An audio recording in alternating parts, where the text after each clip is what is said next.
Hello, everybody. Welcome to this brand new episode of the Healthy Sleep Revolution podcast. I am your host, Dr. Meghna Dasani, and it has been a while, hasn't it? I have taken some time off to focus on myself, really, and just get dialed in, but ready to be back with this new season of the Healthy Sleep Revolution podcast. We are going to have some amazing guests join us throughout the season and dive deep into topics that I've gotten a lot of questions about, honestly. Today, I really wanted to jump into CBT-I, cognitive behavioral therapy for insomnia, because I get this question a lot from not just from the patients I serve, but also from the doctors, the dentists that I coach as to what is it? Can you tell me more about it? I'd like to understand it better. How do I even implement it into helping my patients that suffer from insomnia? So, the honest truth is, in today's world,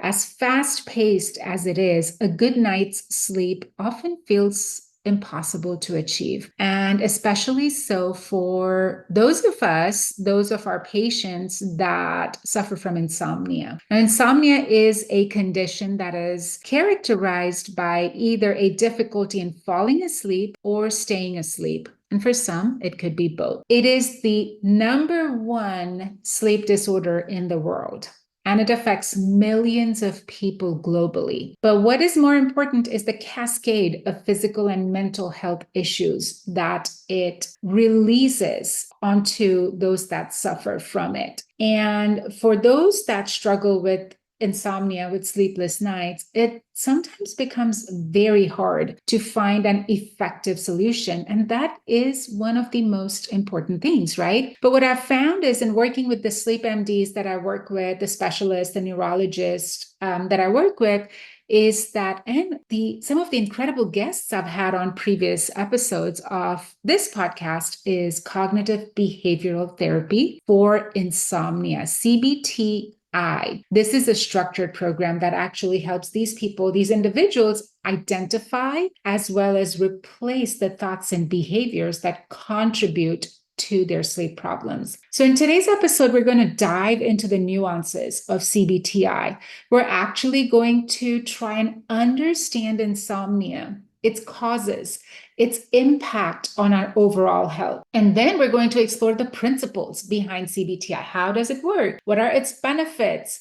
How does it compare to traditional sleeping aids? And then we're going to discuss practical techniques that you and I can actually implement to improve our sleep, including sleep restriction, relaxation techniques, stimulus control therapy. There's so much that I'm going to try and cover today. So CBT-I is slowly becoming a leading evidence-based treatment that is designed to address the root causes of insomnia rather than just alleviate the symptoms. Let's look at it as, are we fixing the problem? Are we getting to the root of the problem? Or are we just trying to slap a Band-Aid onto whatever that the patient is suffering? So we know that sleep medications can help, right? But they only provide temporary relief, and they come with undesirable side effects, which is where CBT-I comes in. It focuses on modifying the thoughts and behaviors that contribute to these sleep disturbances.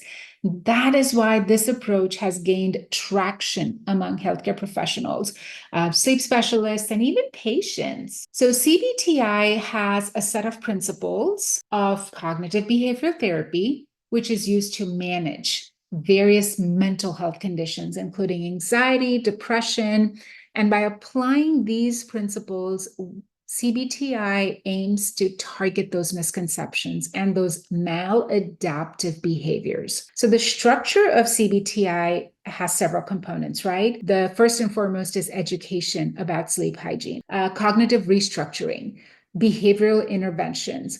And a therapist that is well-versed and trained in this can help guide patients through these components, helping them to cultivate healthier sleep practices, helping them to challenge their unhelpful behaviors about sleep. And what happens as a result is now we have a more informed and proactive approach to help manage insomnia. And That's helping the individuals that suffer from this.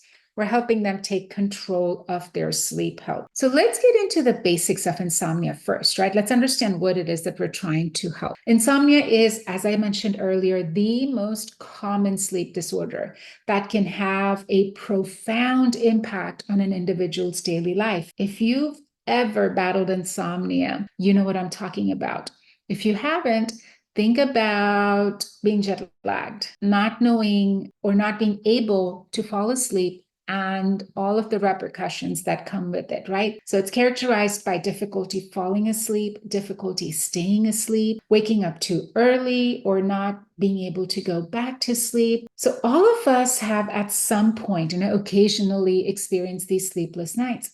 But chronic insomnia is defined as experiencing these symptoms at least 3 times a week for 3 months or longer. Can you imagine? I feel so sorry for people that deal with this and don't have answers. So hopefully at the end of this episode, there will be some light at the end of the tunnel, right? Some of the common causes of insomnia. I mean, it could be varied and multifaceted.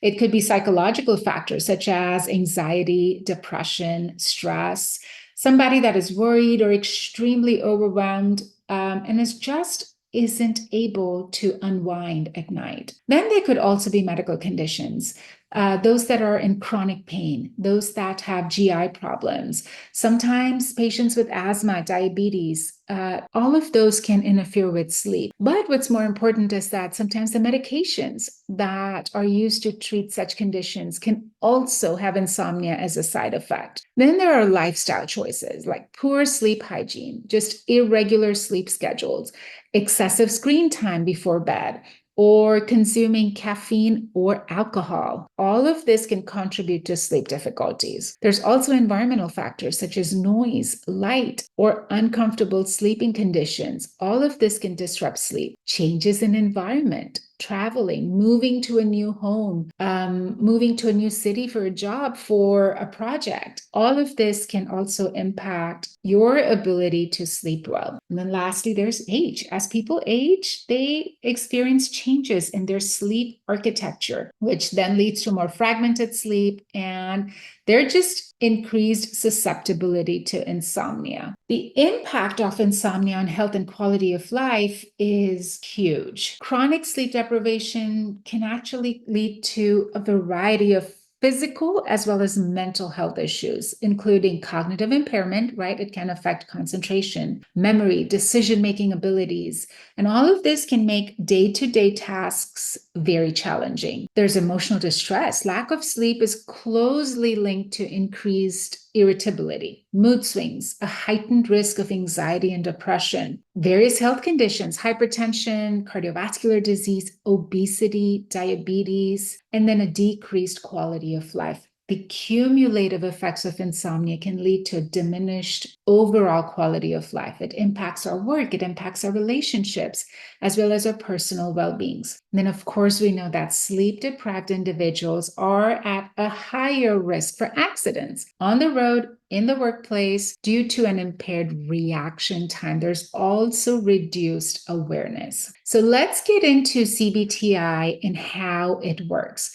So as we discussed earlier, CBT-I is a structured, it's evidence-based therapeutic approach that is designed specifically to treat insomnia. It is grounded in the principles of cognitive behavioral therapy. And this focuses on the interconnection between thoughts, feelings, and behaviors. The goal of CBT-I is to help individuals identify and modify the cognitive distortions as well as the maladaptive behaviors that are contributing to their sleep problems. So the structure for this involves a combination of cognitive restructuring, behavioral interventions, as well as psychoeducation. And dialing all of this in allows the patients to learn how to challenge their misconceptions about sleep. They learn to develop healthier sleep habits and create a more conducive sleep environment.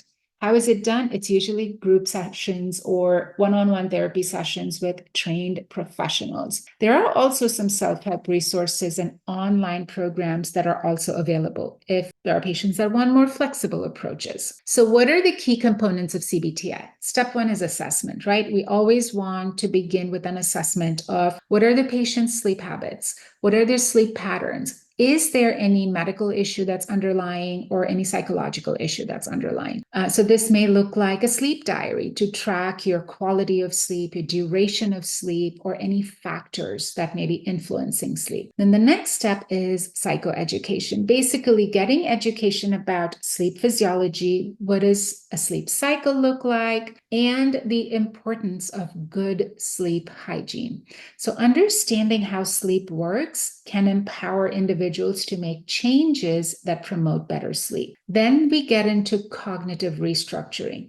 This basically focuses on identifying and challenging negative thoughts and beliefs about sleep. So, for example, a patient that or a person that always has thoughts like, I can never get a good night's sleep, we can reframe that thought to more constructive ones, such as, I know I can make changes to improve my sleep quality. And then there's behavioral interventions, such as stimulus controlled therapy. So strengthening the association between bed and sleep, right? Using bed only for sleep and intimacy, while avoiding activities such as eating in bed or watching TV or even working in bed. Then sleep restriction. This involves limiting the amount of time that is spent in bed awake, which can then help consolidate sleep and improve overall sleep efficiency. And also relaxation techniques such as deep breathing, progressive muscle relaxation. That's a good one, by the way, if you've never tried it.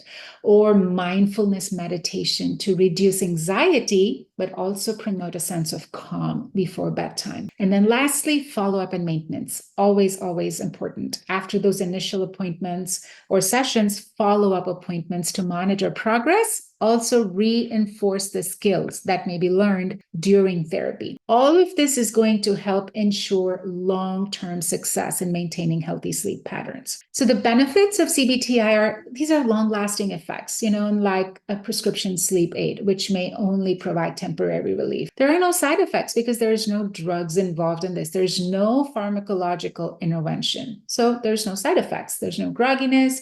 There's no fear of dependency. There's no cognitive impairment. This is a holistic approach because we are addressing both cognitive as well as behavioral factors. CBT-I can also is monitored, tailored to meet the unique needs of each individual.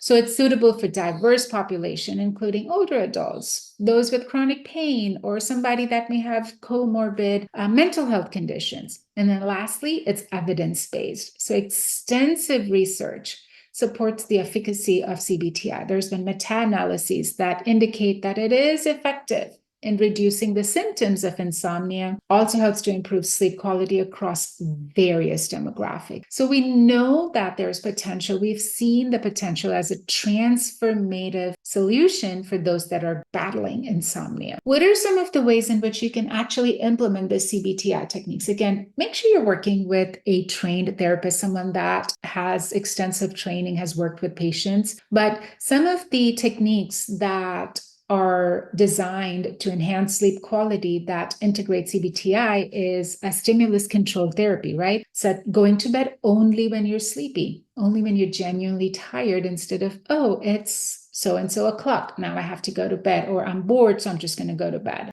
This reinforces the connection between bed and sleep. Then using the bed for sleep and intimacy only, right? It's like I tell my patients, bed should be reserved exclusively for sleep and sex. Activities such as watching television or eating in bed or working in bed or doom scrolling on your phone in bed creates that negative association. If you're unable to sleep, get out of bed. After 15-20 minutes, if you're unable to sleep, get up, engage in quiet, non-stimulating activity. Go outside and read a book or do something incredibly boring until you feel sleepy. And then maintain that consistent sleep schedule, going to bed and waking up at the same time every day. Doesn't matter if it's the weekend. Doesn't matter if it's summer break, doesn't matter if it's vacation time, maintain that consistent sleep schedule. Sleep restriction, start with a sleep diary. Track your sleep patterns and include the time you go to bed, include the time you wake up, any nighttime awakenings. Knowledge is power, right? And it helps determine your total sleep time. Then calculate sleep efficiency. What is the percentage of time that was spent asleep while in bed? So if a person is in bed for 8 hours, but only sleeps for 6 hours, their sleep efficiency is 75%. Any amount below 85% could potentially indicate a need for sleep restriction. Set a fixed time in bed. If a person is averaging 6 hours of sleep, maybe spend only 6 hours in bed initially. Again, working with someone, an MD, a therapist that can actually dial this in for you is key. And then making gradual adjustments as the sleep efficiency increases. Incorporating relaxation techniques such as deep breathing exercises, mindfulness meditation, visualization. Imagine a peaceful and calming scene. Are you on the beach? Are you in the forest? This is going to help distract from stressors and help create that serene mental state. While assessing if CBT-I is the right fit for you, consider the following factors. Make sure you have access to resources. Make sure this is what is right for you, which is where working with a trained medical professional is key. If you have any coexisting mental health conditions, such as anxiety or depression, maybe this could help. Again, talking to your doctors, talking to those that are helping you is key. Consult your healthcare provider. Talk to your primary care physician about your sleep difficulties. Hey, do you think CBT-I could help? Do you have a sleep specialist I could work with? Do you know a qualified CBT-I therapist? So understanding and implementing CBT-I can actually be a transformative experience for those that are struggling with insomnia. By addressing the cognitive and behavioral factors that contribute to sleep difficulties, this tool can help empower a person to reclaim their sleep health, can help improve overall quality of life. So if you are one that is seeking a long-term and effective solution to insomnia, this could be the right choice for you. But always remember that change takes time. It takes patience, and more importantly, it takes commitment. So the skills and techniques that you would learn through CBT-I can actually lead to improved sleep patterns. It can reduce anxiety about sleep and, more importantly, give you a sense of control over your nighttime routine. So I encourage you, take this first step towards getting better sleep, getting adequate sleep by considering CBT-I as your pathway to healing if you are one that is struggling with insomnia. I hope this piece of knowledge that I shared with you today empowers you to take that step towards a better night's sleep. If you know somebody that could benefit from this information, please share this episode with them. As always, leave us a review, hit that follow button, and I will see you next time.